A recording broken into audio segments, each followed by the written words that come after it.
if your behavior continues, then at that point, we would recommend that you be sentenced to DYS, and that'll be just that. Our hands will be tied at that point. Continuing with intervention, with RH, I tried to use the narrative theory, I tried to use the systems and ecological theory, the conflict theory, all to I don't think any of them really worked because, like I stated before, RH was just very unengaged, unenthused, did not care for my presence, didn't care to hear anything that I had to say, just really wanted to be done with the process and continue scrolling through his phone. That's just what the situation was. Evaluation and termination.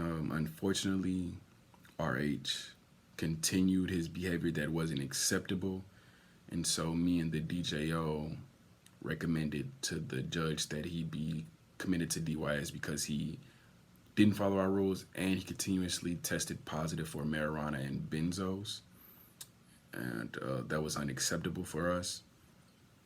We did not have any standardized instruments in our office to test, to evaluate a juvenile's progress. We just kind of check in with their parents.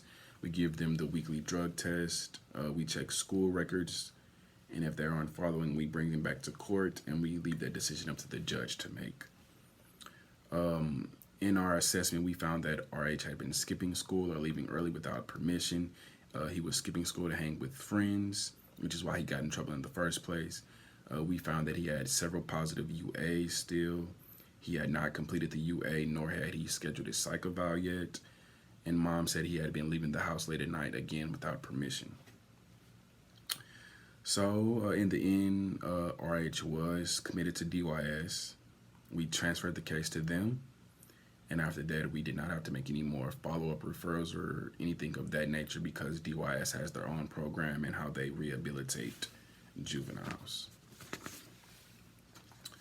In this time, I learned that when working, you really have to separate your professional and your personal life.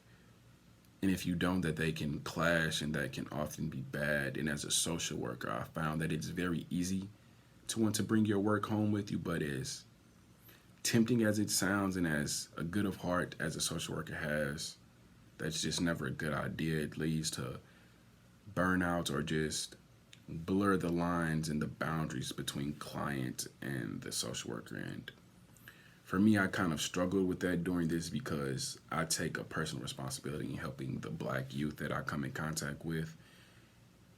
And when I couldn't kind of reach RH, I wanted to kind of reach out more, but I remembered how ethical or unethical that would be just to kind of take that upon myself to help these youth. So I refrained from doing that and just kept the professional role for now. And I don't feel one way or the other about it, in all honesty. Anytime that I felt like I was questioning myself or questioning an outcome that I got, I just kind of went to my field instructor for clarification. Asked her what she would do in this situation. If it wasn't the same thing that I would do in this situation, I just asked her why and how she came to her conclusion. And then I explained to her where my conclusion came from and where I needed clarification at. And we just kind of talked through it to make sure I understood it and got clarification about it. And so as I sit here and think about my practicum and just the overall meaning of it and what as far as my future in social work goes, I can really say that this practicum probably deterred me from social work as far as the case management level goes, just because it's not who I am. I'm more of the mentor in the bigger picture as far as like maybe the policy side I can go into, but I'm not the case manager. I just can't take on everybody's problems in life just because I have so much going on myself. So I really been kind of debating if I'm ever even going to use the social work degree, if I'll go back to school and get my degree in business. I already have my minor in it.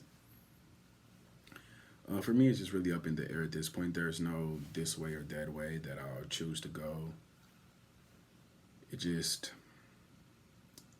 I'm taking time off for myself.